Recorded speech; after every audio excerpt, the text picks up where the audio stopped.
Baik, terima kasih.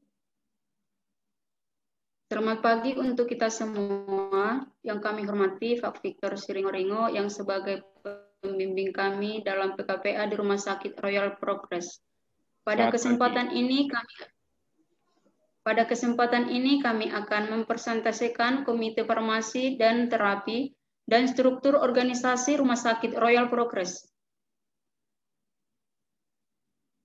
Definisi Komite Farmasi dan Terapi adalah kelompok penasehat bagi staf medik yang secara organisasi bertindak sebagai garis komunikasi atau penghubung antara staf medik dan instalasi farmasi rumah sakit.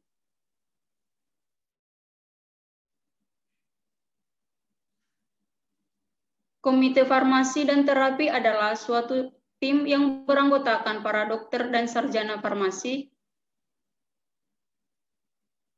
yang berfungsi dalam membantu pimpinan rumah sakit untuk menentukan kebijaksanaan penggunaan obat dan pengobatan.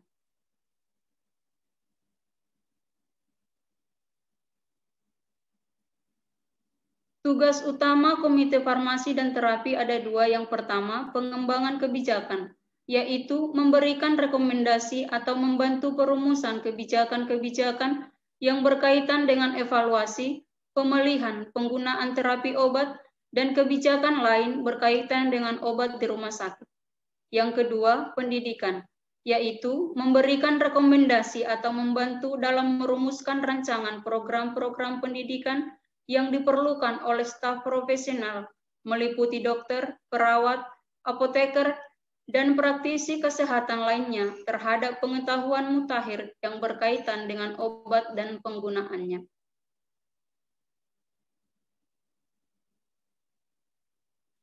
Tugas Komite Farmasi dan Terapi. 1. Rekomendasi pemilihan penggunaan obat-obatan. Kedua, menyusun formularium apabila perlu dapat diadakan perubahan berkala. Yang ketiga, menyusun standar terapi. Yang keempat, evaluasi penulisan resep dan penggunaan obat generik. Akan dilanjutkan oleh teman saya, Indah.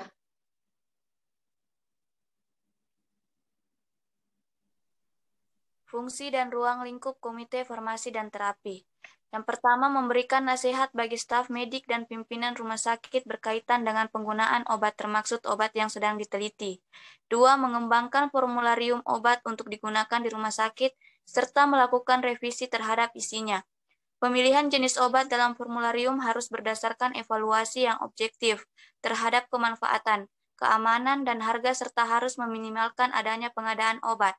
Yang ketiga, mengadakan program dan prosedur yang membantu menjamin manfaat biaya terapi obat. Yang keempat, mengadakan atau merencanakan program pendidikan yang sesuai bagi staf profesional rumah sakit berkaitan dengan penggunaan obat. Yang kelima, berpartisipasi dalam kegiatan jaminan mutu berkaitan dengan distribusi, pemberian, dan penggunaan obat. Yang keenam, mengevaluasi reaksi obat yang merugikan di rumah sakit. Yang ketujuh, memulai atau mengarahkan program evaluasi, penggunaan obat, dan kegiatan penelitian berkaitan dengan obat, serta mengkaji hasil-hasil dari kegiatan tersebut. Yang ke-8, memberikan nasihat kepada instalasi farmasi rumah sakit dalam penerapan distribusi obat dan prosedur pengendaliannya yang efektif. Yang ke-9, membuat rekomendasi berkaitan dengan obat yang disimpan di ruang penderita rumah sakit. Selanjutnya akan dilanjutkan oleh Kak Bella Cynthia.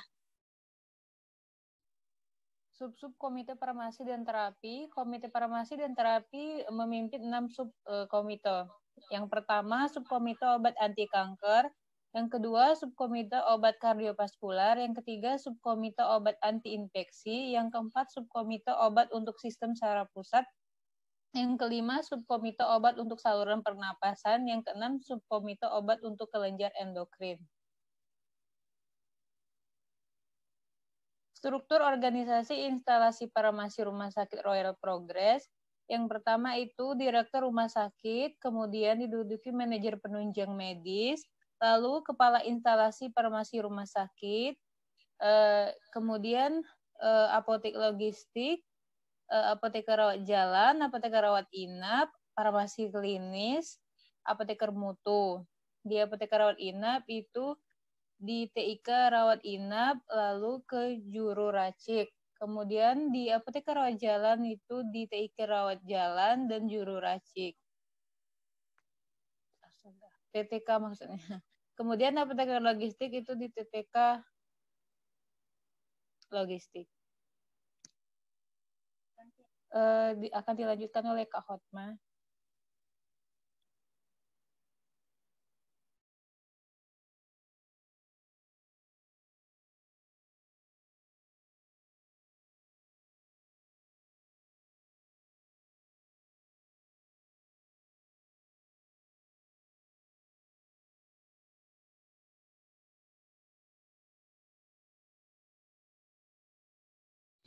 Siapa selanjutnya? Kepada Kak Hotma dipersilakan.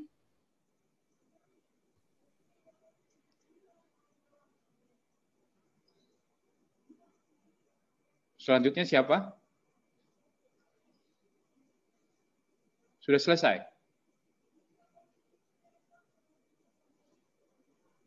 Komite Farmasi dan Terapi Rumah Sakit Royal Progress.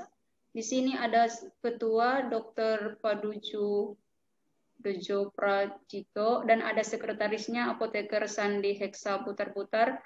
Dan di sini ada beberapa anggota, ada beberapa dokter dan juga termasuk apoteker yang termasuk anggota dari Komite Farmasi dan Terapi Rumah Sakit Royal Progress. Perbekalan farmasi dan alkes yang menjadi ruang lingkup di Rumah Sakit Royal Progress.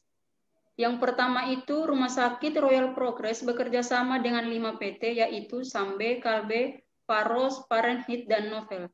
Yang kedua, obat-obat yang tersedia di Rumah Sakit Royal Progress, yaitu obat generik, obat paten, narkotika, psikotropika, prekursor, dan OTT, dan OOT. Obat yang tidak tersedia yaitu obat sitostastika. Alkes yang menjadi ruang lingkup di Rumah Sakit Royal Progress. Ada sarung tangan, masker, penutup kepala, plester perban, kain kasa, penampung urin, selang oksigen, selang infus, benang operasi, spuit, kateter, bisturi, tensimeter, stetoskop, termometer, masker oksigen, nebulizer, dan lain-lain. Pascalia, dan lain-lainnya apa yang bisa diidentifikasi? Misalkan seperti alat-alat alkes lainnya, Pak, seperti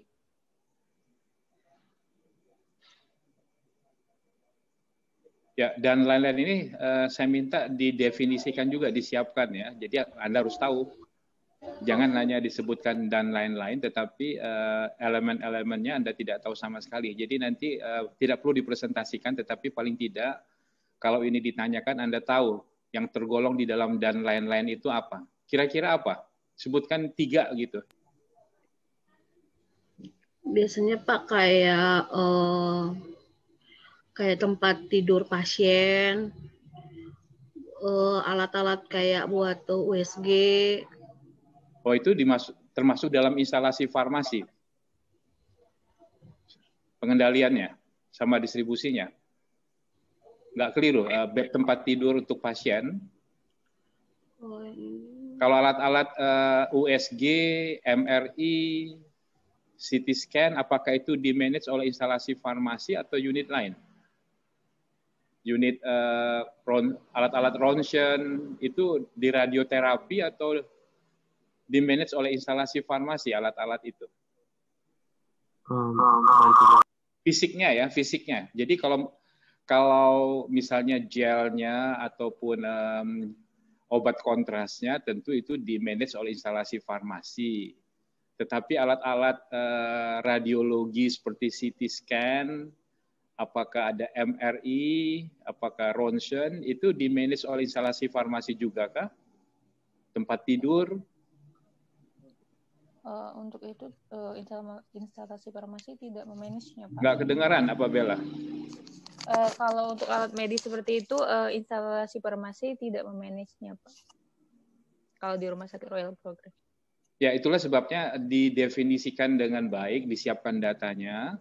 Jangan sampai nanti Anda hanya berasumsi tetapi tidak tahu secara kepastiannya apa. Ya, nanti dilaporkan saja ke saya di YouTube dan lain-lain itu termasuk apa ya. Karena kalau nebulizernya kan ini alatnya kecil, masker oksigen juga alatnya kecil, tetapi apakah tabung gasnya, ventilatornya yang ada di ICU itu di-manage oleh instalasi farmasi atau oleh ICU sendiri gitu. Kan di ICU itu ada alat-alat katakanlah untuk alat-alat hemodialisis, ada alat ventilator. Nah, apakah itu di-manage oleh instalasi farmasi atau di-manage oleh ruang ICU sendiri atau unit lain dalam rumah sakit? Ya, didefinisikan dengan baik nanti ya. Nanti diinformasikan di YouTube-nya aja nanti. Ya, oke. Baik, Pak. Ya, next.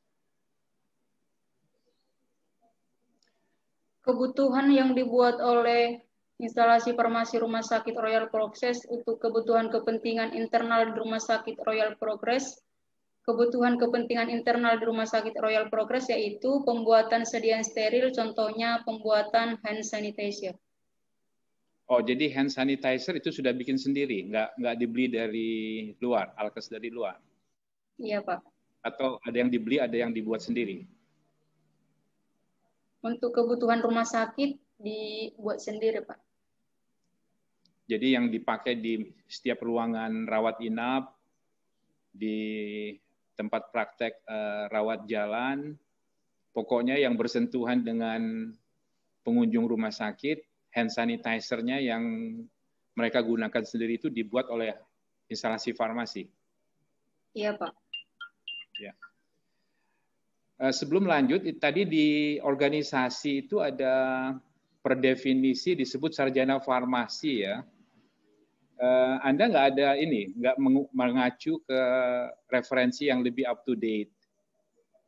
Karena kalau sarjana farmasi kan dia bukan profesi ya, itu masih termasuk dalam tenaga teknis kefarmasian. Jadi bukan profesional kesehatan seperti apoteker, jadi termasuk TTK dia itu, tenaga teknis kefarmasian.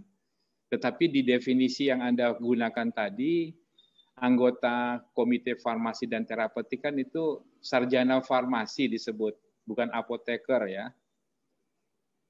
Coba dilihat di Permenkes yang terbaru, itu kan masih menggunakan definisi Permenkes tahun 89 kan? Ya enggak tadi yang dibacakan Paskalis, tahun 89 ya?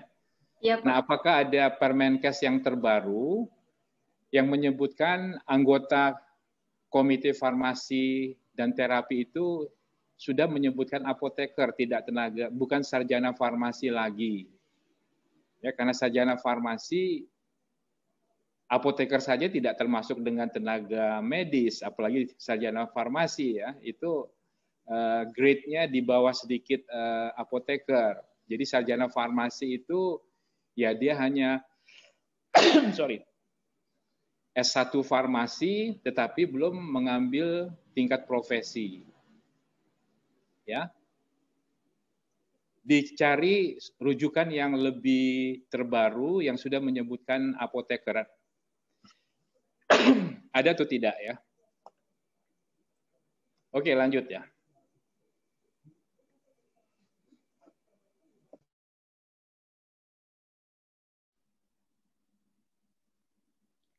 Demikian presentasi dari kami.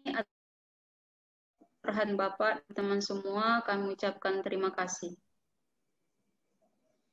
Ya, baik ya presentasinya dengan beberapa catatan. Pertama, tadi mengenai anggota Komite Farmasi dan Terapeutik, ya, dicari rujukan yang terbaru, ya, apakah ada atau tidak.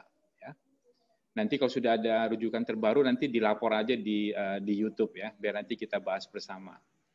Kemudian poin kedua tadi yang termasuk perbekalan farmasi yang di dalam kelompok dan lain-lain itu supaya dicari tahu informasinya apa saja sih. Ya, karena dan lain-lain itu banyak sekali termasuk you bilang tadi tempat tidur juga termasuk ruang lingkup KFT ya. Ruang lingkup instalasi farmasi. Apakah memang demikian? Di cross check saja, dipastikan. Ya. Apakah alat-alat radiologi mulai dari MRI, CT scan, ronsen, dan alat-alat yang ada di ICU, ventilator, dan lain sebagainya, apakah itu termasuk juga ruang lingkup instalasi farmasi? Ya, tabung gas oksigen misalnya untuk di ICU atau di bagian paru. Nah, apakah itu termasuk juga ruang lingkup dari instalasi farmasi? Dipastikan saja, ya. Oke. Tadi disampaikan tidak ada penggunaan sitostatika ya. Jadi tidak ada kemoterapi untuk penderita kanker di sana. Ya. Iya. Nah, selain membuat cairan hand sanitizer, apakah ada aktivitas lain dari instalasi farmasi untuk membuat sediaan steril? Misalnya kapsul bikarbonat untuk pasien hemodialisis ataupun bentuk sediaan yang lain?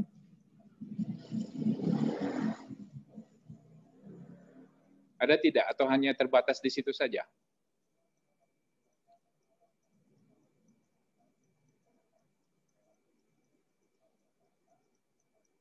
Oke, nanti ditelusuri lagi ya.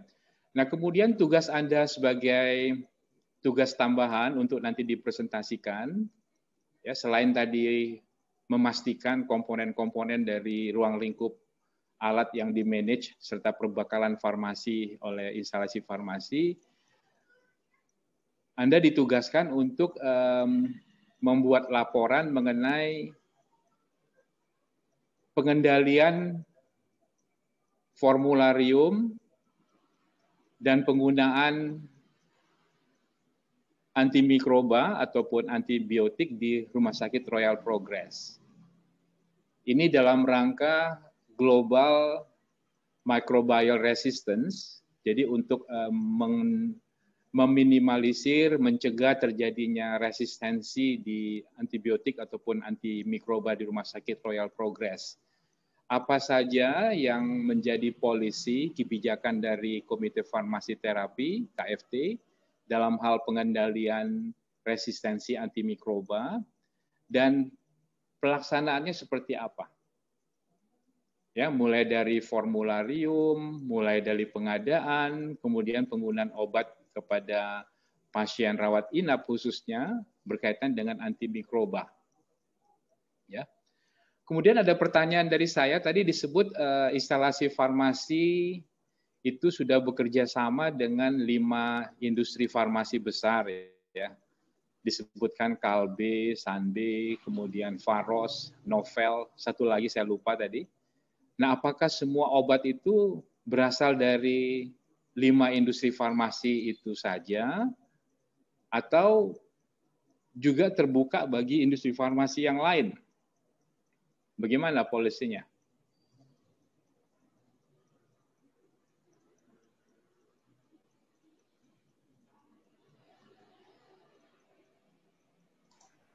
Kalau untuk industri farmasi yang lain terbuka sih Pak, tapi mereka harus buat surat khusus gitu untuk pemesanan.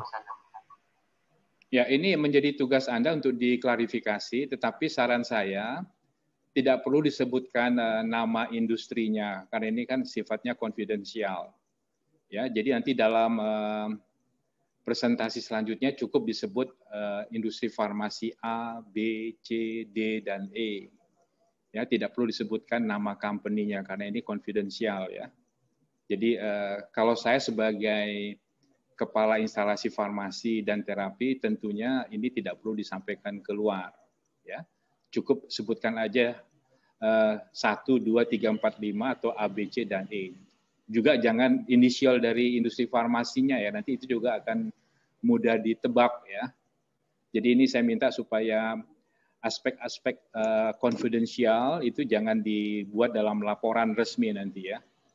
Jadi cukup nomor saja. Anda saja yang tahu nomor 1 itu apa, nomor 2 itu apa ya, atau A, B, C, D, E itu apa. Ya, jelas ya. Oke, ada yang mau ditanyakan berkaitan dengan Komite Farmasi dan Terapeutik serta struktur organisasi instalasi farmasi di sana? Jadi instalasi farmasi itu melapor ke manajer apa tadi? Bukan kepada direktur pelayanan medik ya? Coba disajikan lagi struktur organisasinya itu kan dari direktur rumah sakit, terus ada manajer apa tadi di atasnya instalasi farmasi. Coba di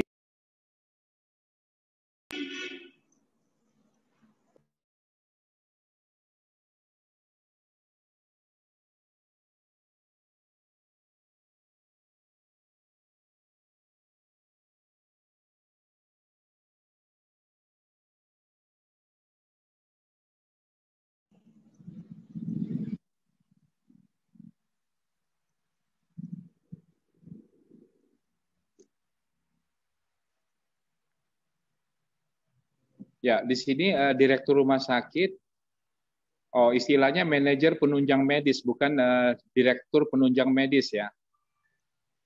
Oke. Ini apa? Profesinya apa? Dokter atau dokter gigi di situ?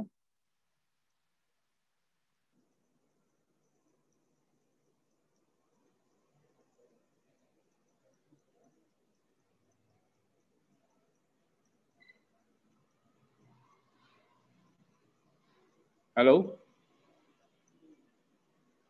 Dokter, Pak. Oh. Selain membawahi kepala ataupun instalasi farmasi rumah sakit, dia membawahi apa lagi penunjang medis ini? Apakah radioterapi, gizi, apakah ada yang lain selain instalasi farmasi rumah sakit?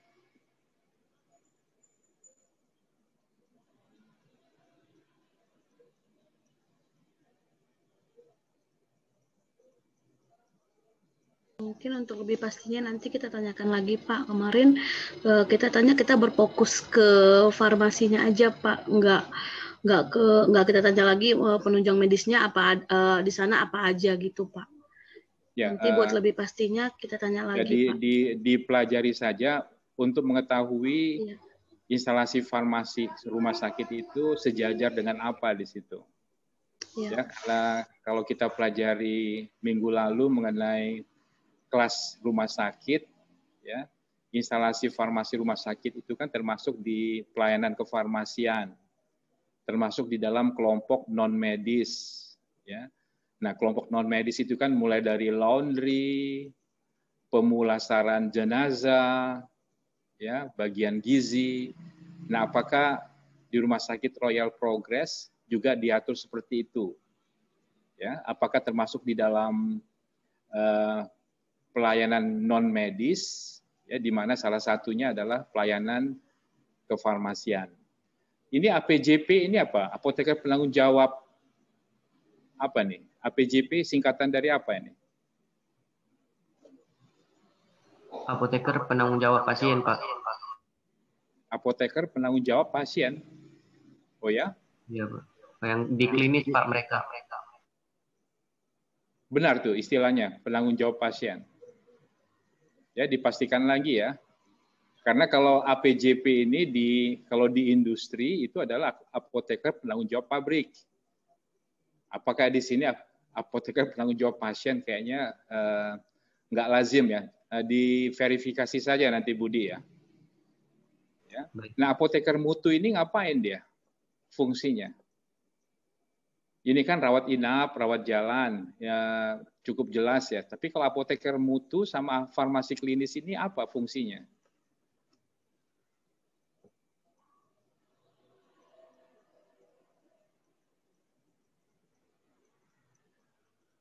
Ada yang tahu?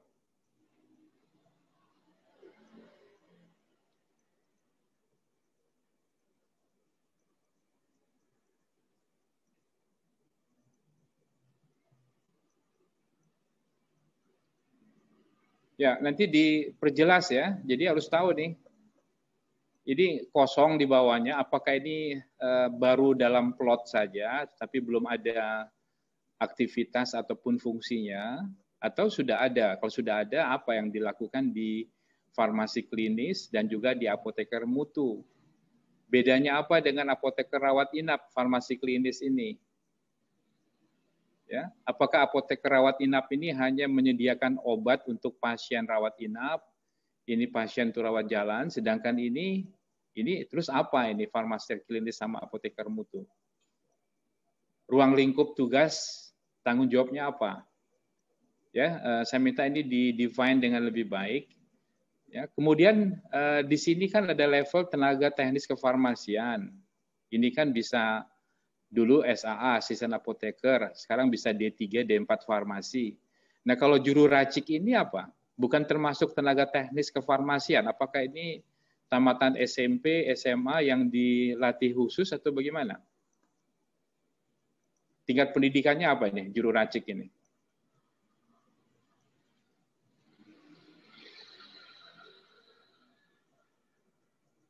Ada yang tahu?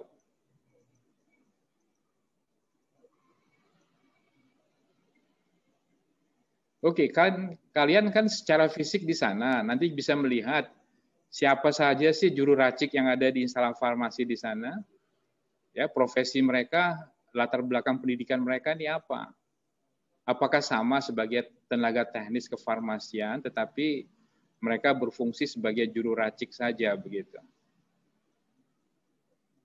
Ya, jadi saya minta Anda benar-benar mengerti ya. Jadi struktur organisasi ini bukan hanya bagus dari segi penyajian presentasi, tetapi Anda harus tahu detail. Ya, the evil is on detail ya. Jadi detailnya ini apa Anda harus pahami ini. Jangan hanya bagus di struktur, tetapi Anda tidak memahami fungsi farmasi klinis itu apa, fungsi apoteker mutu itu apa, dan juga ini juru racik ini. Ya, jadi tugas Anda perjelas nanti latar belakang pendidikan juru racik, ya, kemudian apakah mereka semuanya ini adalah tenaga teknis kefarmasian D3 ataupun D4 farmasi. Nah, juga apa nih fungsi farmasi klinis, APJP itu apa, dan juga apoteker mutu ya. Jelas ya? Oke, kalau sudah, saya lanjut dengan dari saya untuk memberikan tutorial berkaitan dengan unit dose system.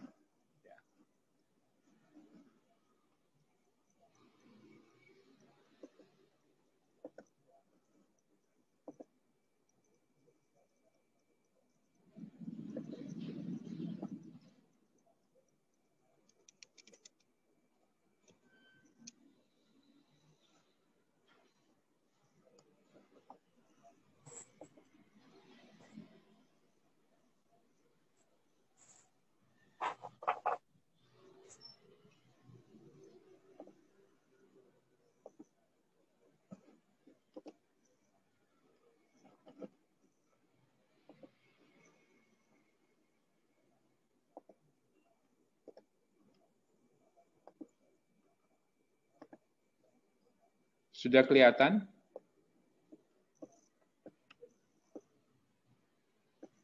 Sudah, Pak. Halo? Sudah, Pak. Siap. Sudah, Pak. Ya. Ya, pagi ini saya akan menjelaskan mengenai unit dose dispensing ya atau unit dose system. Ini berdasarkan referensi yang ada, tetapi Anda juga bisa merujuk ke beberapa referensi berkaitan dengan unit dose dispensing ataupun unit dose system. Ya, nanti dikaitkan dengan sistem apa yang digunakan di Rumah Sakit Royal Progress. Ya, oke. Ya, sebagai informasi saja, oleh karena PKPA ini lebih banyak dari segi bimbingan bersifat digital learning PKPA, walaupun Anda secara fisik juga diberikan kesempatan untuk on-site ya melakukan praktek lapangan langsung di Rumah Sakit Royal Progress. Ya. Jadi sebagai sumber referensi tutorialnya Anda melihat beberapa tutorial video yang berkaitan dengan PKPA rumah sakit, ya, ada beberapa di situ. Ada juga beberapa presentasi rekaman video PKPA di Rumah Sakit Angkatan Udara Esnawan, Rumah Sakit Jiwa Saanin di Padang. Anda bisa juga melihat apa yang bisa dipelajari dari PKPA di 2 rumah sakit tersebut, sama related video yang ada berkaitan dengan PKPA rumah sakit. Sebagai pembanding, Anda juga bisa melihat bagaimana sistem PKPA di apotek dan juga di puskesmas. Ya, itu sangat relevan. Jadi untuk memperkaya insight Anda, wawasan Anda bisa juga merujuk ke PKPA di puskesmas dan juga PKPA di apotek, ya, karena hampir sama. Oke, jadi channel video ini, Victor Ringo ini sebagai media komunikasi. Ya, saya bisa memonitor aktivitas Anda secara baik, ya, karena digital record-nya itu, digital track-nya itu ada semua. Jadi mana mahasiswa yang rajin, mana mahasiswa yang memberikan komentar ataupun memberikan saran secara objektif, secara teratur, mana yang hanya silent aja. Ini bisa terrecord semua, jadi sangat objektif, ya. Saya bisa melihat aktivitas Anda itu melalui tutorial channel ini, ya. Dan juga semua tugas-tugas yang diberikan kepada Anda dan dilaporkan, dipresentasikan seperti yang disampaikan hari ini kan semuanya recorded. Ya, di-record, jadi kalau ditanyakan oleh fakultas bagaimana aktivitas tutorial terhadap mahasiswa PKPA di Royal Progress, itu dengan mudah saya bisa merujuk, silakan merujuk video rekaman tutorial yang kita lakukan minggu lalu sama minggu ini. Jadi tujuannya itu ya. Jadi bukti bahwa Anda sudah dibimbing dengan baik walaupun secara terbatas karena keterbatasan media, itu ada semua. Ya. Itulah sebabnya saya cerewet supaya Anda langganan Zoom yang paling ekonomis, supaya semuanya ini bisa terekam dengan baik, terrecord dengan baik, dan bisa menjadi laporan kepada fakultas dan juga bisa dilihat oleh rekan-rekan mahasiswa Anda, bukan hanya mahasiswa dari UTA, ya, tapi seluruh Indonesia. Ya. Jadi mereka bisa merujuk laporan yang Anda record ini, yang diupload di YouTube, dan bermanfaat bagi semua mahasiswa ataupun dosen nantinya. Itu tujuannya, ya. Jadi harap dipahami dengan baik supaya Anda pun bisa mendapatkan input yang sebanyak mungkin dan Anda bisa share pengalaman Anda di Rumah Sakit Royal Progress dan menjadi rujukan bagi mahasiswa PKPA di seluruh Indonesia nantinya. Ya. Jadi direkam dengan baik lah. Oke, saya masuk ke pelayanan farmasi. Ya. Pelayanan farmasi, Anda sudah dijelaskan mengenai pelayanan kefarmasian yang berkaitan dengan klasifikasi rumah sakit, ya, di mana instalasi farmasi ataupun pelayanan kefarmasian itu termasuk di dalam pelayanan kelompok non-medis. Ya.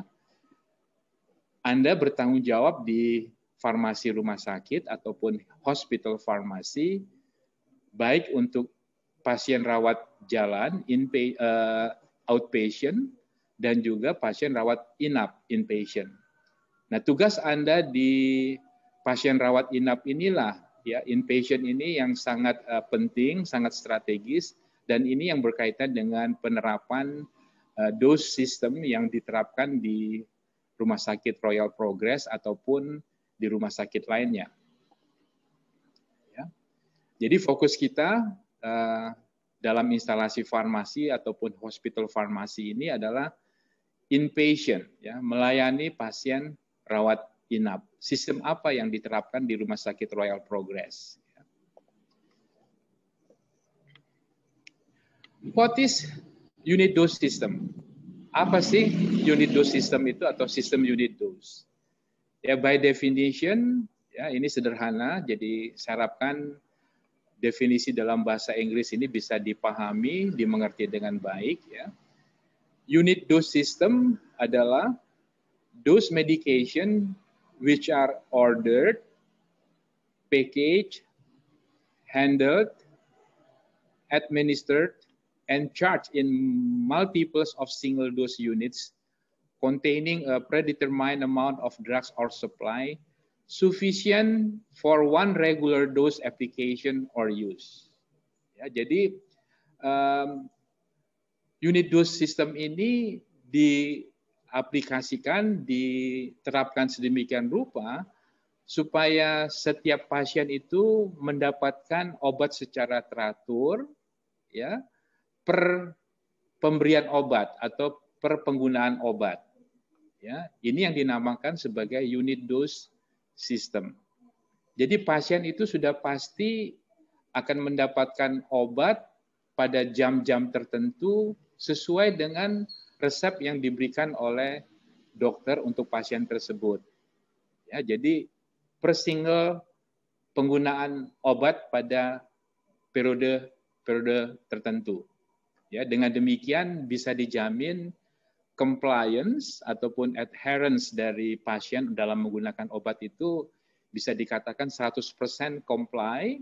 Dengan demikian, kalau 100% comply, maka efek obat yang diharapkan itu akan optimal dengan efek samping yang minimum, ya. Jadi bisa juga dicegah potensial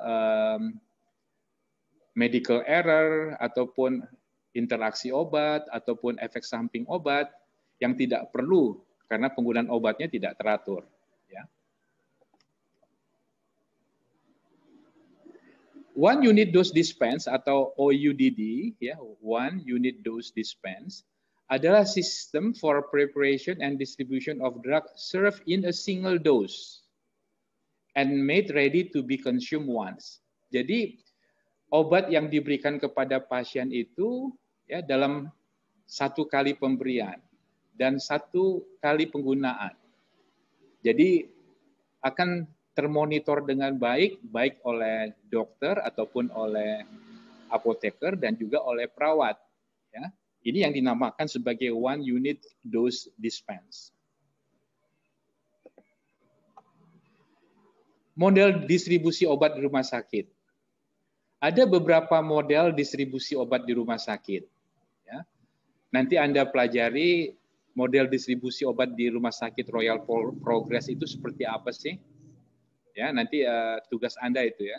Tapi secara umum dapat disampaikan di sini, distribusi obat di rumah sakit itu bisa dikelompokkan dalam dua kelompok besar, yaitu sentralisasi dan desentralisasi.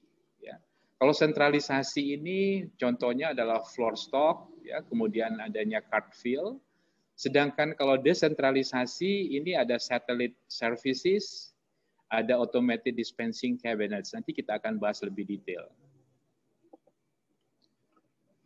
Berkaitan dengan unit dose system atau unit UDS, unit dose system, ya. Ini pertama kali diaplikasikan sekitar tahun 1960-an di rumah sakit. Tujuannya apa pada saat itu digunakan pertama kalinya unit dose system? Used to decrease medication administration errors by nursing staff and reduce medication waste. Jadi kalau obat itu diberikan langsung oleh perawat, ya, obat di-pool di nurse station, ini banyak terjadi apa? Medication administration error, ya, salah pemberian obat, dan juga tujuannya untuk mengurangi medication waste. Jadi pasien itu mendapatkan obat yang sangat banyak dan harus ditanggung biayanya oleh pasien, sehingga pada waktu pasien itu discharge, harus meninggalkan rumah sakit karena sudah sembuh, ya, banyak sisa obat. Nah, untuk mengurangi hal ini, ya, itulah disebabkan diterapkan unit dose system. Jadi pertama untuk mengurangi adanya risiko kekeliruan ataupun error dari segi administrasi, dan juga untuk mengurangi sampah-sampah atau bukan sampah, ya, tapi sisa-sisa obat yang tidak perlu dan itu harus ditanggung biayanya oleh pasien. Ya, misalnya pasien diperkirakan akan dirawat selama 10 hari. Ya, resep diberikan untuk 10 hari. Tetapi ternyata dalam perkembangan klinisnya 5 hari sudah sembuh, sudah bisa discharge dari rumah sakit, bisa pulang. Nah, sisa obat yang 5 hari ini untuk apa? Kalau masih bisa digunakan untuk rawat jalan, masih oke ya. Tetapi kalau sudah tidak digunakan lagi, karena itu berkaitan dengan obat-obat yang pada umumnya digunakan selama di rumah sakit, itu kan menjadi waste ya. Dan itu memberikan beban biaya yang sangat besar bagi pasien. Apa saja keuntungan dari UDS ya? What is the advantage of unit dose system? Ini ada banyak manfaatnya, secara satu persatu saya akan jelaskan per slide ya. Pertama, patients receive improved pharmaceutical service 24 hours a day and are charged for only those doses which are administered to them. Jadi pasien akan mendapatkan pelayanan selama 24 jam ya, berkaitan obat yang digunakan selama hari itu. Dan hanya dibebankan atas obat yang digunakan pada satu hari itu saja. Jadi jelas sekali pembebanan biayanya yang harus ditanggung oleh pasien. Ya. Jadi ini on daily base ya. Jadi tidak sekaligus 7 hari atau 10 hari, tetapi 1 hari sekali. Ya. Jadi biayanya juga jelas, pemakaiannya kalau dia harus pulang hari ini, ya biaya sampai hari ini berkaitan dengan obat itu jelas bisa dihitung dengan tepat. Yang kedua, all doses of medication required at the nursing station are prepared by the pharmacy, thus allowing the nurse more time for direct patient care. Jadi obat-obat yang diberikan untuk pasien itu sudah disiapkan oleh instalasi farmasi, oleh apoteker. Ya, tidak dibebankan lagi kepada perawat yang bekerja yang ada di nursing station. Jadi kalau ada sistem desentralisasi di nursing station, tugas dari perawat itu jadi terpecah ya. Dia memanage obat, menyiapkan obat untuk pasien. Di samping itu dia harus melayani pasien di bangsal. Jadi tidak fokus. Nah, kalau obat-obatan ini sudah disiapkan oleh instalasi farmasi dengan unit dose system, maka selain tadi adanya kesalahan-kesalahan administrasi yang bisa dihindari, perawat juga bisa apa? Punya waktu yang cukup ya, more time for direct patient care. Karena tugas dan fungsi dari pasien kan perawat adalah untuk patient care, bukan medical care. Ya, jadi dia bisa alokasikan waktunya secara fokus untuk pelayanan kepada pasien. Jelas ya? Yang ketiga, allow the pharmacist to interpret or check a copy of the physician original order, thus reducing medication errors. Jadi setiap resep, apakah itu secara manual, apalagi secara elektronik, itu bisa dicek, ya, bisa di double control oleh apoteker, sehingga dengan demikian bisa mengurangi terjadinya potensi medication errors. Sebelum saya lanjut, apakah slide saya ini bisa diikuti atau bagaimana? Sejalan ya? Saya khawatirnya apa yang saya bicarakan dengan slide yang muncul di layar Anda itu berbeda. Apakah sudah sinkron? Sinkron, Pak. Sinkron, Ya, Pak. ya. Jadi slide-nya bergerak sesuai dengan penjelasan saya ya. Oke, pertanyaan saya, bagaimana yang diterapkan di Rumah Sakit Royal Progress? Apakah pertanyaannya adalah, apakah resep itu dibuat secara manual, kertas resep, ataukah sudah elektronik? Jadi dokter di ruang prakteknya ataupun pada saat dia kunjungan itu tinggal input di dalam sistem secara digital sehingga resepnya itu otomatis bisa dibaca oleh instalasi farmasi per pasien. Apakah sudah sistem aplikasi yang digital, apakah masih manual saat ini? Siapa bisa jawab?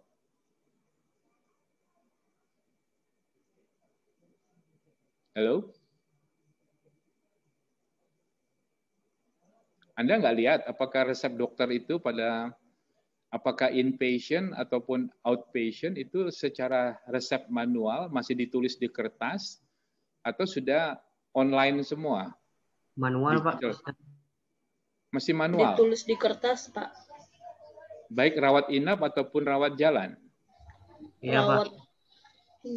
Oh, ya ini menjadi catatan Anda dalam laporan nanti supaya memberikan feedback yang positif, mengingat dan mempertimbangkan unit dose system yang baik, ya disarankan supaya digunakan aplikasi digital ya, sehingga itu akan digital recordingnya akan lebih baik dan bisa mengurangi ini reducing medication error ini, ya.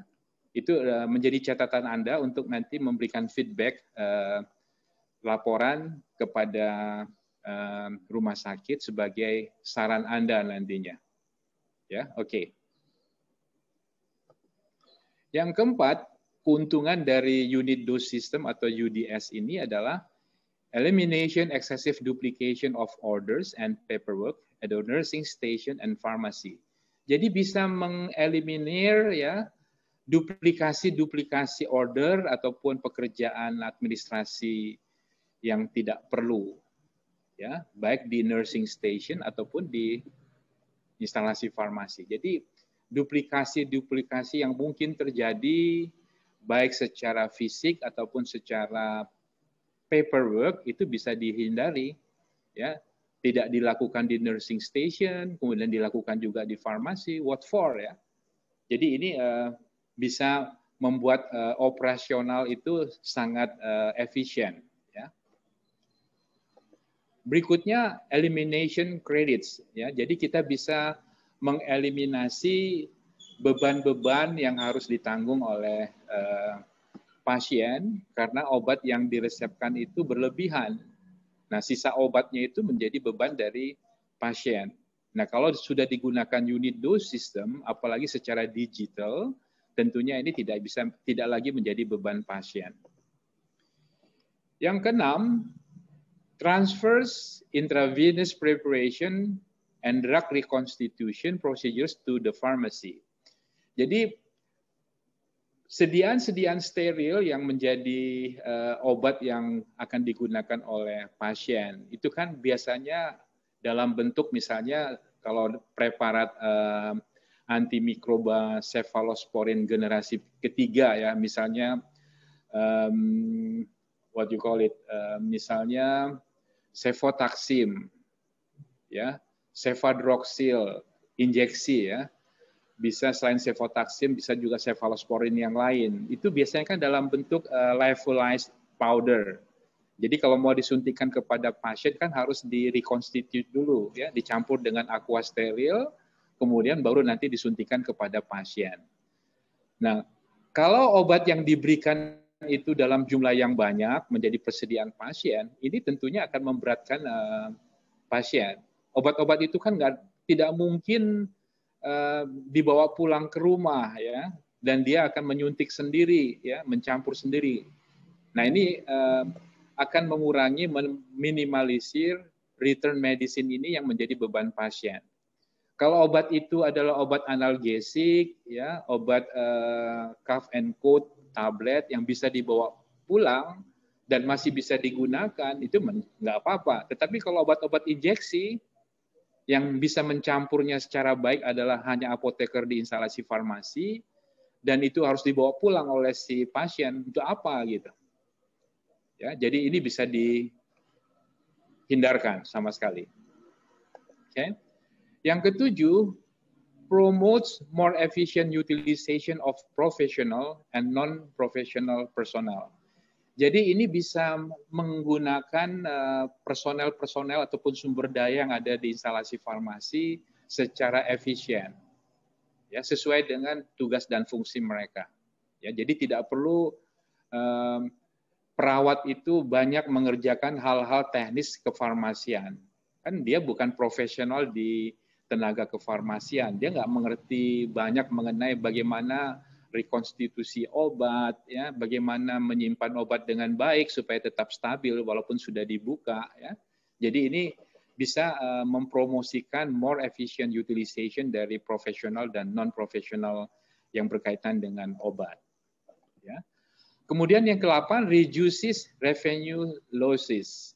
Jadi instalasi farmasi itu walaupun rumah sakitnya adalah non-profit atau nirlaba, tetapi diharapkan kan instalasi farmasi itu bisa memberikan kontribusi kepada rumah sakit secara finansial, ya, operatingnya efisien, ya, bukan menjadi instalasi yang merupakan pos rugi, ya. Seharusnya instalasi farmasi itu merupakan pos laba, ya, yang bisa dikembalikan dinikmati oleh rumah sakit sehingga rumah sakit bisa dikelola secara efisien, secara baik, ya, dan bisa memberikan pelayanan kepada pasien lebih baik juga.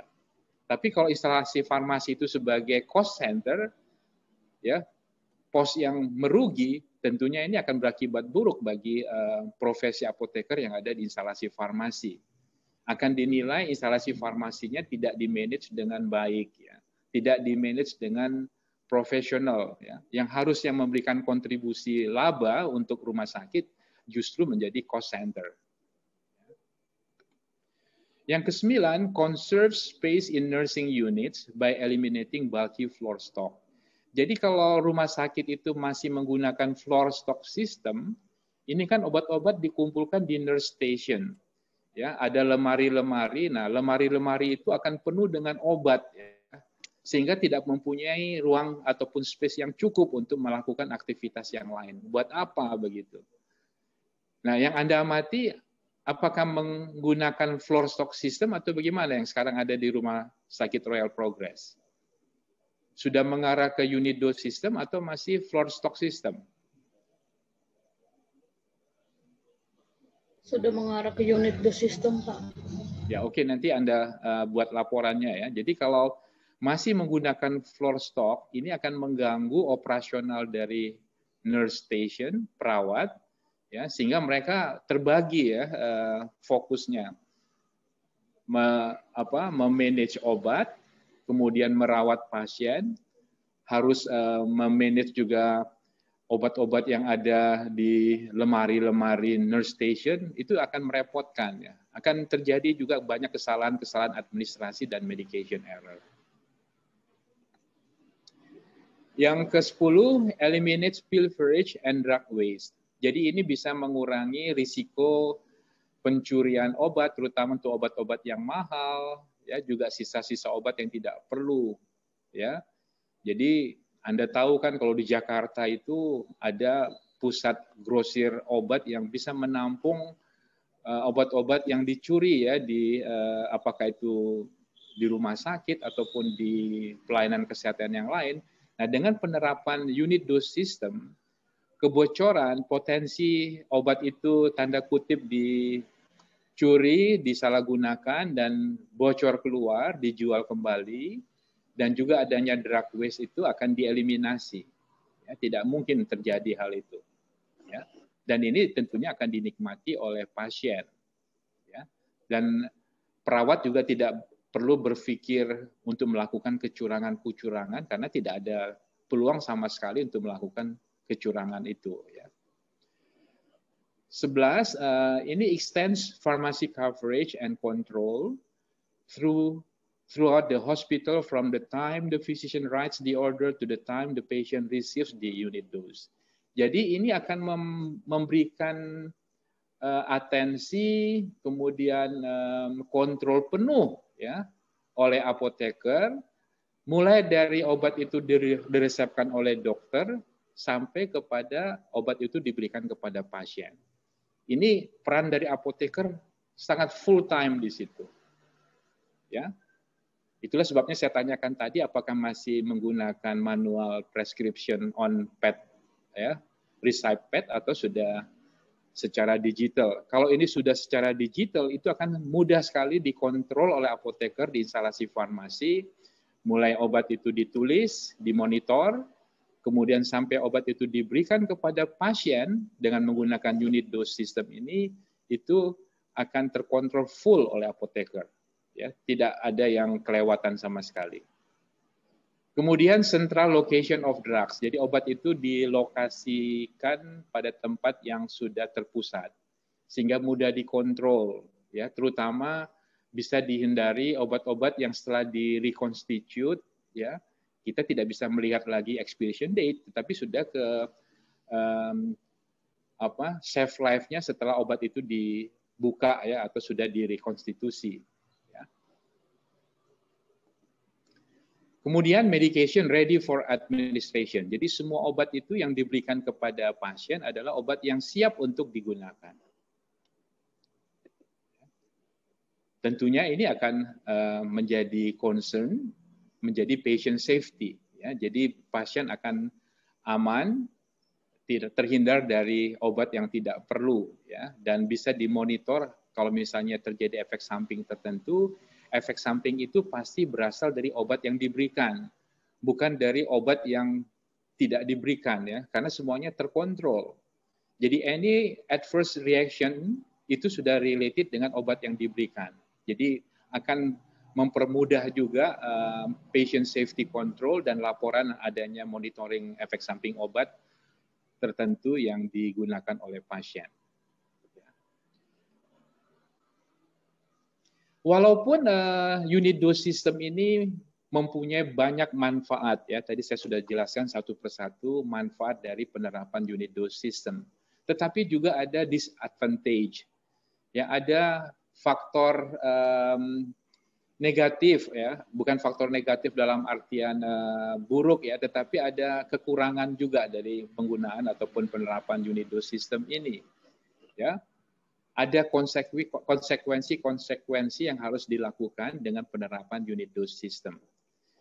Nah, di sini konsekuensinya adalah more pharmacy processing time and equipment cost. Jadi processing time di instalasi farmasi itu akan lebih panjang, memerlukan waktu ekstra ketimbang kalau hanya floor stock. Kalau floor stock kan instalasi farmasi drop obat ke floor stock, sudah nanti perawat yang melakukan selanjutnya. Tetapi ini tidak, semuanya dilakukan di instalasi farmasi. Berarti processing time di instalasi farmasi juga lebih panjang. Dan ini memerlukan ada apa? Adanya alat-alat tertentu, ya, ada biaya yang harus disiapkan, ya, di instalasi farmasi. Ya, jadi karena aktivitas dan beban itu dipindahkan seluruhnya ke instalasi farmasi, tentunya ini ada dampak kepada sistem kerja, lama kerjanya, dan juga peralatan ataupun waktu yang diperlukan untuk memproses semuanya. Requires more storage space. Jadi diperlukan ruang yang lebih besar bagi instalasi farmasi supaya bisa menampung obat-obat yang ada. Itulah sebabnya pentingnya peran dari Komite Farmasi dan Terapi, ya, dengan adanya formulation sistemnya, itu yang disiapkan adalah obat-obat yang direkomendasikan oleh Komite Farmasi dan Terapi. Dihindari adanya duplikasi atau penggandaan yang tidak perlu. Ya, jangan sampai antibiotik tertentu, misalnya katakan cefotaxime injeksi, ya, ada dari 20 perusahaan. Ya, kalau tadi kan disebutkan ada 5 perusahaan, ya. Kalau cukup dari 5 perusahaan itu ya sudah, tidak perlu lagi dari perusahaan industri farmasi yang ke-6, ke-7, ke-8, ke-10. Jadi untuk satu cefotaxime ada 10 industri, kan nggak perlu. Itu dampaknya akan space yang digunakan di rumah sakit lebih besar dan juga memanage dari segi cost-nya lebih sulit. Ya, karena masing-masing dokter punya preferensi tertentu. Oh, saya lebih senang menuliskan cefotaxime dari industri farmasi X. Dokter yang lain, saya maunya industri farmasi Z. Nah, dengan adanya Komite Farmasi dan Terapi ini, formulasi obat itu sudah dipastikan, hal-hal seperti ini, duplikasi yang tidak perlu itu bisa dihindari.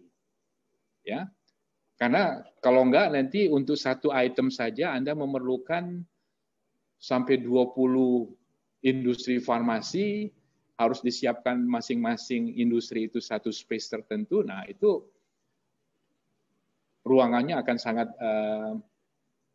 tidak memadai lagi untuk menyimpan semua jenis obat berdasarkan 20 atau 30 sumber industri farmasi ya. Jadi ini memang perlu ketegasan ya, dan perlu dipahami dan dimengerti serta diikuti oleh semua dokter yang menuliskan resep di rumah sakit. Tidak peduli apakah itu obat untuk rawat inap ataupun untuk pasien rawat jalan. Ya. No cost saving to pharmacy. Ya. Jadi memang cost savingnya tidak begitu besar, ya. Tetapi kalau ini di-manage dengan baik, ya, itu akan memberikan kontribusi revenue yang positif, ya, bottom line-nya positif kepada rumah sakit. Ya. Walaupun saving-nya ini menjadi challenge bagi apoteker supaya walaupun diterapkan unit dose system, tetapi tidak membebankan dari segi biaya, justru akan lebih efisien. Ya. Efisien bagi rumah sakit, efisien bagi instalasi farmasi, dan efisien juga bagi pasien. Jadi semua menikmati benefit dari unit dose system ini. Ini contoh dari medication cards yang diterapkan ya. Jadi setiap pasien itu punya medication card. Jadi obat-obat ditaruh di sini. Ya. Medication card ini berisikan individual drawer or tray for each patient. Jadi setiap pasien itu memiliki drawer ataupun tray khusus ya. Jadi satu medication card atau trolley drawer ini, tray ini adalah untuk satu pasien. Di sini Anda lihat ada obat suntiknya, ada obat oralnya. Ini ada untuk satu tray medication card untuk satu pasien. Jadi each individual drawer in a medication card is filled daily to meet patient medication needs. Jadi card ini, medication card ataupun tray ini diisi setiap hari sesuai dengan obat yang diperlukan untuk pasien itu. Ya. Nah, apakah di Rumah Sakit Royal Progress menggunakan sistem ini? Apakah itu dalam tray ataupun plastik tempat plastik ataupun apa yang Anda lihat di sana? Obat untuk setiap pasien kan Anda katakan tadi sudah menerapkan unit dose system. Obat untuk pasien untuk setiap hari itu dimasukkan ke dalam satu kotak plastik atau dalam bentuk apa? Medication card atau drawernya.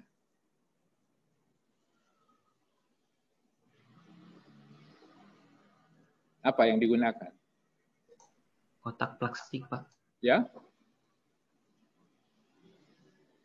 Ya, seperti apa lunchbox kayak begitu. Lunchbox isinya obat-obat, setiap pasien satu lunchbox seperti itu.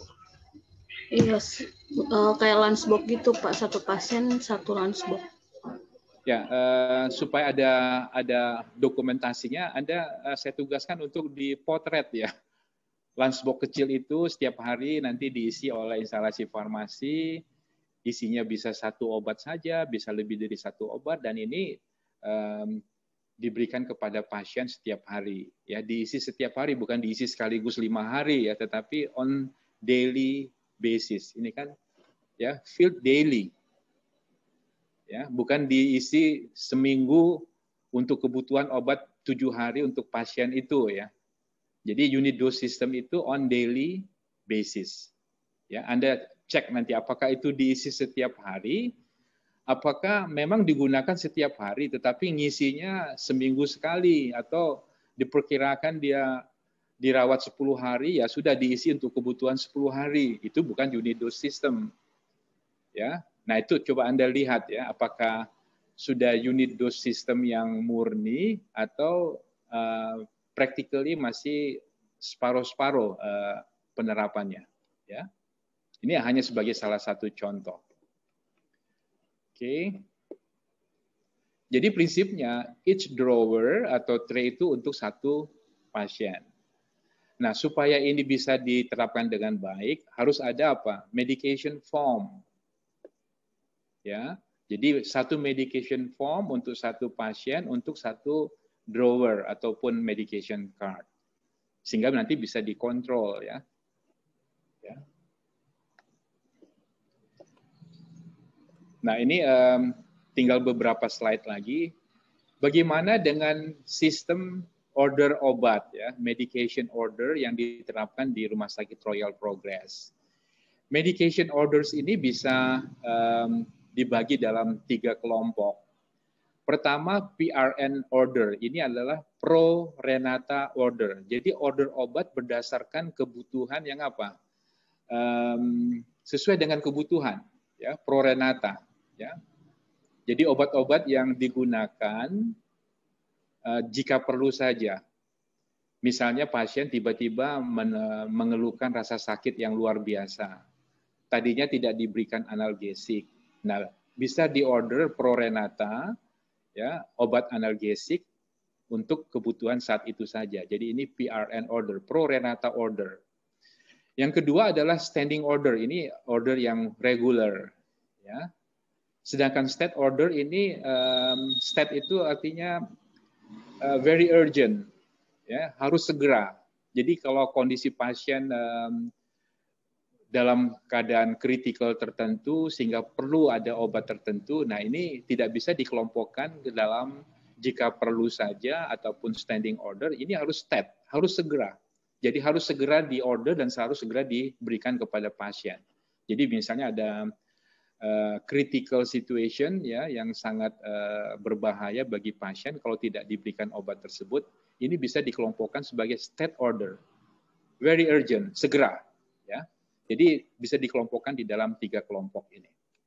Jadi nanti coba dilihat apakah ada pembagian seperti ini enggak, ya, di Rumah Sakit Royal Progress.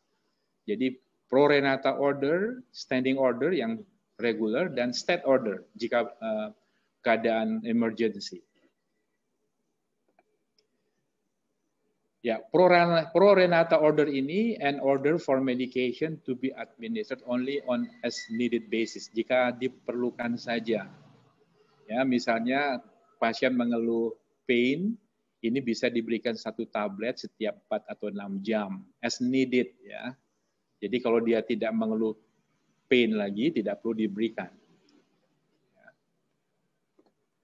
Sedangkan standing order ini adalah standard regular medication order, ya, for patients to receive medication at scheduled interval. Ya, jadi obat itu diberikan kalau 3 kali sehari, kalau circadian 1 hari itu 24 jam, jadi pemberiannya adalah 1 tablet setiap 8 jam. Ya, ini sesuai dengan resep ataupun penggunaan yang diberikan oleh dokter. Sedangkan state order ini an order for medication to be administered immediately. Jadi harus disampaikan segera, ya, state. Ini adalah contoh di beberapa instalasi farmasi, mereka sudah memiliki packaging machine, ya. Jadi 1 alustrip itu bisa berisi 1 atau lebih obat yang di-pack khusus untuk 1 pasien. Jadi mereka memiliki packaging machine yang mini ini seperti di industri, ya. Jadi setiap obat untuk pasien itu bisa dimasukkan ke dalam 1 alufoil sebagai gantinya apa? Sebagai gantinya mini cart tadi atau tray, ya. Jadi Anda lihat di sini dengan menggunakan packaging machine. Misalnya ini adalah pasien inpatient dengan sebagai diabetic patient, ya. Jadi dia ada glucovac di sini, ya, metformin. Jadi ini nama, ya. Jadi patient name. Jadi dalam 1 alufoil ini dengan menggunakan packaging machine tadi bisa ditulis namanya, nama pasien, ya. Kemudian medication name-nya. Ini Prilosec, ya, ini omeprazole. Terus ada glucovac, di sini ada strength-nya juga, ada glucotrol, ada Zocor, ini untuk kolesterol kontrol, ya. Jadi nama obat sudah ada di sini, B, C, strength-nya juga ada. Cara penggunaan obatnya, time of administration-nya juga sudah ada di sini. Ya, kegunaan obat juga ada di sini. Time penggunaannya apakah 3 kali sehari atau setiap 8 jam, itu ada time administration-nya di sini. Jadi penggunaannya jam 8 pagi. Ini obat ini harus digunakan pada jam 8 pagi seluruhnya nih. Ya. Kemudian barcode. Nah, barcode ini spesifik untuk satu pasien. Jadi bisa dihindari kesalahan pemberian obat kepada pasien. Kalaupun terjadi kesalahan, itu bisa termonitor dengan cepat. Oh, dengan barcode ini adalah obat khusus untuk pasien Justin Magure di sini. Ya, disiapkan pada hari Minggu untuk kebutuhan hari itu ya. Jadi ada Prilosec, Glucovac, Glucotrol, extended release dan juga Zocor. Ya, jadi ada 4 macam obat yang diberikan kepada pasien per hari dan ini semuanya digunakan pada waktu yang sama pada jam 8 pagi di sini. Ya. Nah, jadi dengan packaging machine ini bisa lebih praktis ya. Ada nama obatnya, nama pasiennya, kemudian ada cara penggunaannya dan juga waktu pemberiannya.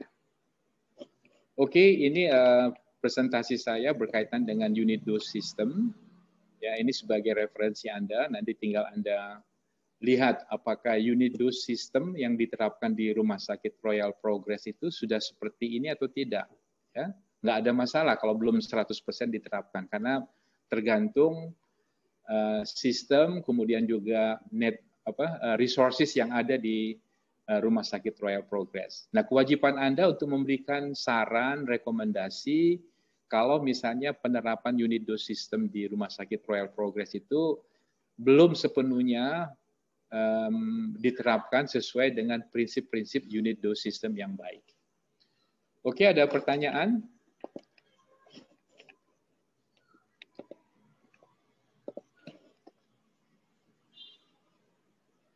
Sudah jelas ya? Coba dihidupkan kameranya semua nih, jangan hanya namanya saja nih. Mana nih? Bella, Manuel, Budi Satria. Coba dihidupkan semuanya. Halo. Ini Budi Satria ada 2 outlet ya? Ya, satu Hotma. report, Pak. Ya, Manuel, saya nggak jelas ini Anda itu Udah saya hidupin, Pak. S1 farmasi, magang di rumah sakit Budi Karya atau apa yang di Sunter, terus ngapain begitu? Saya nggak jelas tugas yang diberikan kepada you dan juga Anda mau ngapain di situ, laporannya ngapain gitu? Apakah sama seperti PKPA farmasi atau gimana?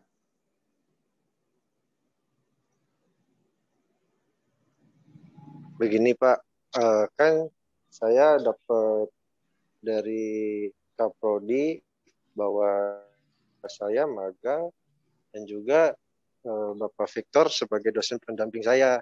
Nah, saya kan mahasiswa farmasi dan juga saya masih belum profesi apoteker gitu Pak. Takutnya nanti ada perbedaan gitu. Jadi saya sampai you ada S1 farmasi dari tingkat 1 di UTA atau pindahan dari fakultas lain atau Anda sekarang bekerja di rumah sakit tertentu kemudian ada magang begitu, gimana nih? Saya nggak jelas. Saya sarjana farmasi masih semester 6 Pak di UTA 45. Nah, magang dalam masih berkuliah. Jadi beda dengan PKPA.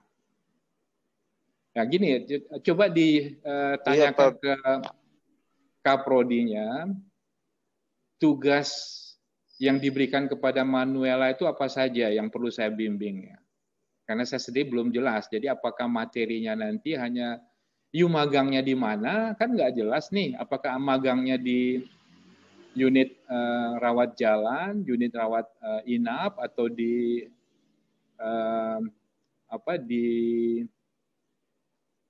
di ICU atau di laundry atau di mana, nggak jelas gitu. Kalau ini sih Pak, saya kan baru seminggu nih magang di Rumah Sakit Mulyasari. Nah, di sini saya minggu pertama baru di gudangnya. Nanti di minggu ketiga saya masuk di instalasi farmasinya Pak.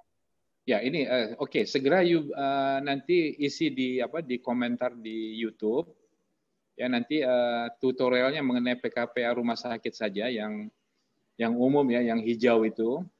Ya, you jelaskan di situ scope yang Anda lakukan apa, biar nanti saya bisa melihat progresnya seperti apa. Baik, Pak.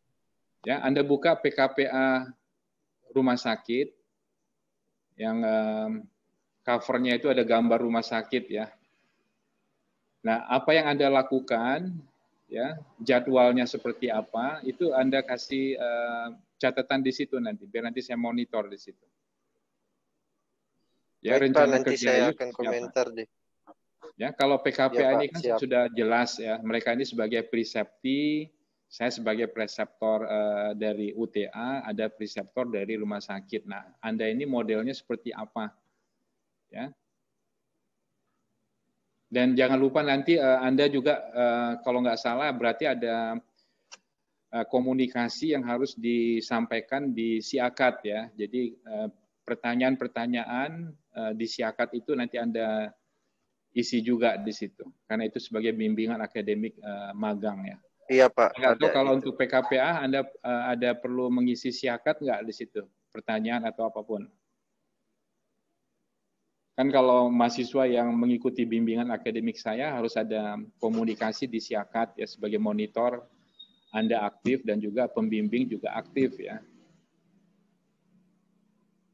Nah, kalau tidak ada, saya minta supaya di tutorial di PKPA rumah sakitnya itu diberikan komentar, diberikan catatan yang perlu supaya nanti bisa dilaporkan ke UTA ya. Ini loh recording aktivitas manual dan juga mahasiswa PKPA yang lain. Saya nggak punya tools yang lain selain ini, karena ini kan lagi pandemi. Secara fisik Anda nggak ketemu saya tidak bisa menandatangani catatan-catatan logbook PKPA Anda tanggal sekian yang listnya bisa sekaligus untuk 3 bulan. Jadi saya monitoringnya melalui YouTube saja sudah. Jadi tidak melalui WhatsApp group ya. WhatsApp group itu di saya 1 minggu otomatis langsung terhapus semua. Ya, karena kapasitas di handphone saya kan terbatas. Jadi Anda tidak bisa berkomentar atau berdalih, kan saya sudah kirim melalui WA, Pak. WA-nya mana? Sudah terhapus di saya. Tapi kalau di YouTube itu semua terrecord dengan baik. Jadi digital track-nya terrecord dengan baik. Itu tujuan mengapa saya membuat YouTube tutorial ini. Ya, jadi ada bukti otentik ya. Saya juga bisa memonitor aktivitas Anda dengan baik. Ya, jadi Anda sisihkan alokasi pulsa khusus untuk memberikan komentar dan juga memberikan catatan pertanyaan melalui YouTube ya. Kalau Anda perlu melihat full video itu karena perlu mengerti ya silakan. Ya. Oke. Ya, nanti manual segera nanti diberikan catatan dan pertanyaan supaya nanti saya bisa jelas di situ ya.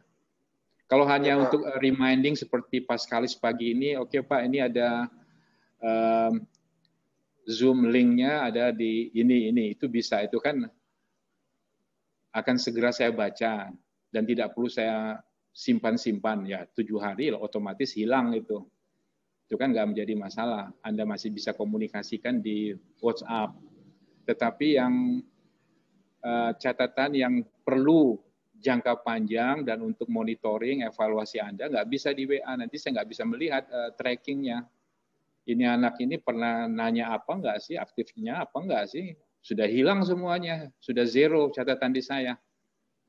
Ya. Oke, jadi bagi Anda yang tidak aktif, tidak ada komen, ya silakan, tetapi saya nggak bisa menilai Anda dengan baik nanti ya. Hanya berdasarkan ingatan nggak mungkin ya. Oh ini Indah sudah rajin dia bertanya, rajin memberikan komentar, bagaimana saya menilainya kalau Anda tidak kasih catatan sama sekali di YouTube ya. Ya, jadi bukan ucapan terima kasih Pak, monitoring videonya sangat bermanfaat. Bukan itu yang saya maksud ya. Jadi jangan pernah isi di tutorial ini ucapan-ucapan terima kasih seperti itu, nggak perlu. Itu untuk sistem YouTube yang biasa itu.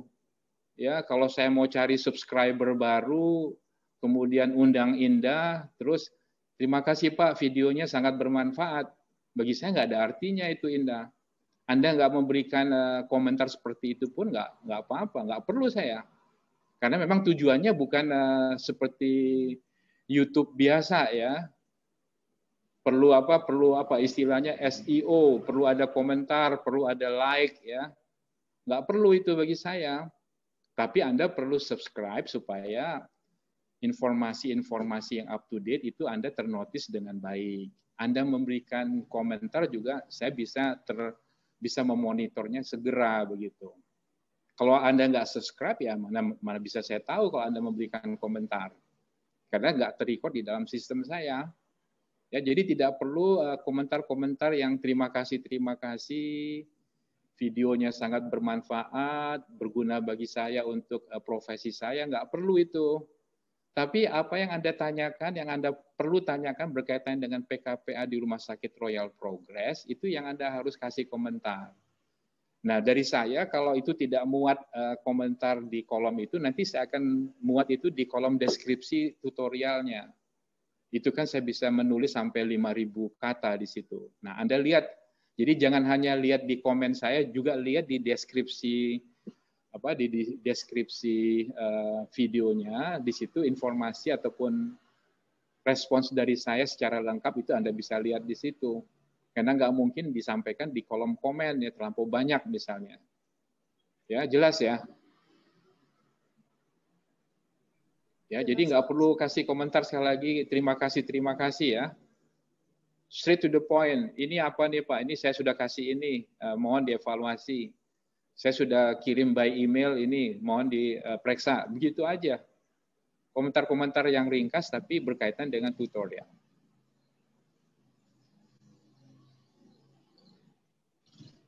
Ya. Jadi like ataupun komen ataupun subscribe itu hanya pada awal saja. Ya, pertama kali you join ya nggak ada masalah itu is okay. Lazimnya seperti itu. Tapi setelah itu straightforward, you buat pertanyaan apapun di situ, langsung aja pertanyaan. Ya. Orang lain membaca pertanyaan Anda nggak ada masalah, nggak juga dilarang kok. Emang ada larangan dari YouTube untuk di komen itu berisi pertanyaan, kan nggak ada kan? Kalau dilarang ya sudah saya berhentiin komunikasi seperti itu. Tapi so far kan tidak ada.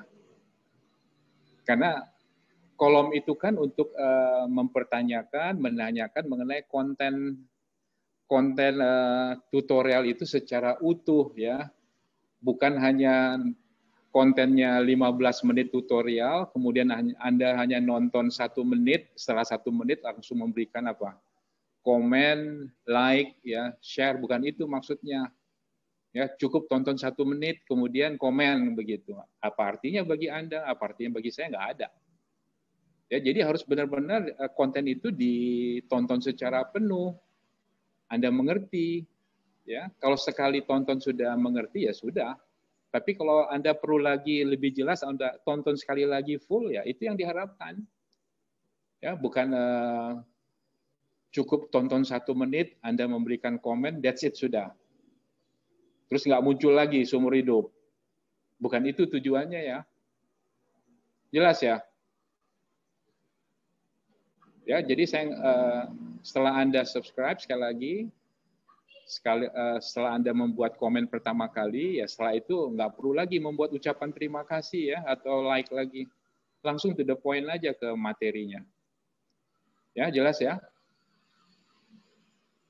Oke, kalau tidak ada, saya cukupi tutorial hari ini. Jadi selama 1 minggu ke depan atau 2 minggu ke depan, Anda akan mempersiapkan libur Lebaran dan juga sudah tidak ada ujian, nggak ada ujian UAS UTS lagi kan?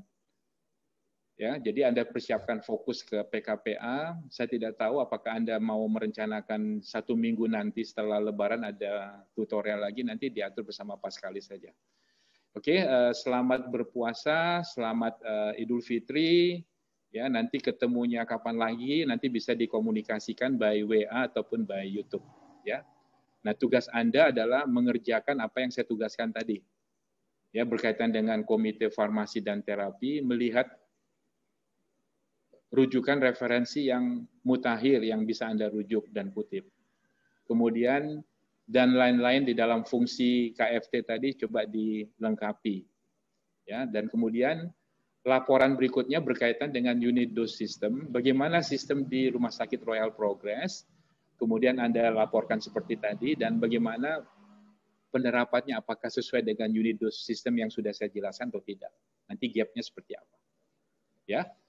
Oke, selamat Lebaran, beberapa hari lagi sudah Idul Fitri, tetap menjaga protokol kesehatan, ya, tetap menggunakan masker, rajin cuci tangan, ya, hindari kerumunan, jangan pulang mudik dulu ya. Jadi Anda harus menjadi contoh ya yang mengerti kesehatan dengan baik ya.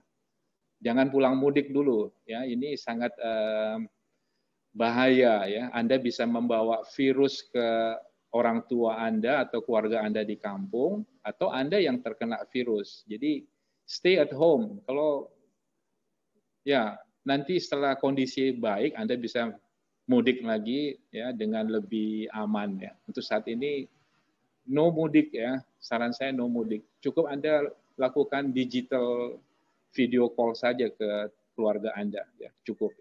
Ya kalau Anda sekarang sudah di kampung ya it's okay. Sudah di kampung semua nih. Jakarta, Pak. Ya udah, kalau di Jakarta semua, keluarga Anda di luar Jakarta, stay at home sudahlah. Ya. Oke, selamat siang ya. Thank you.